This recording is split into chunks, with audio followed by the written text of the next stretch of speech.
কুরআন খুললেই অমুসলিম হত্যা নির্দেশ। মুসলিমরা কি সবাই সহিংস? ইসলাম কি তলোয়ারের ধর্ম? হে মুসলমানগণ, অমুসলমানদের যেখানে পাইবে সেখানে বন্দী করবে, নির্মমভাবে হত্যা করবে। যদি কেউ কোরআনে বিশ্বাস না করে তাহলে তাকে হত্যা করা হবে। কুরআনে কোথাও লেখা নেই যে অমুসলিম হলেই তাকে হত্যা করো। তাহলে যুদ্ধের যে আয়াতগুলি আছে সেগুলি কোরআনে সূরা বাকারা আয়াত 190, যারা তোমাদের সঙ্গে যুদ্ধ করে তাদের সঙ্গে যুদ্ধ করো। এটা তো আত্মরক্ষার জন্য। তাহলে কোথায় বলা আছে যে অমুসলিম হলে তাকে হত্যা করো?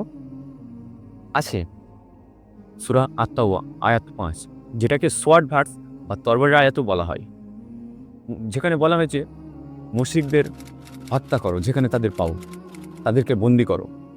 এই আয়াতটি ছিল চুক্তিভঙ্গকারী আক্রমণকারীদের উদ্দেশ্যে। এই সূরায় বলা হয়েছে যারা চুক্তি মানে তাদের সাথে যুদ্ধ নয়। আয়াত 4। এই আয়াত দুটি শুনলে কুরআনের উপর দেওয়া অপবাদ সব মাটি মিশে যায়। 1 নম্বর, ধর্মের বিষয়ে কোনো জবরদস্তি নেই, সূরা বাকারা আয়াত 256। 2 নম্বর,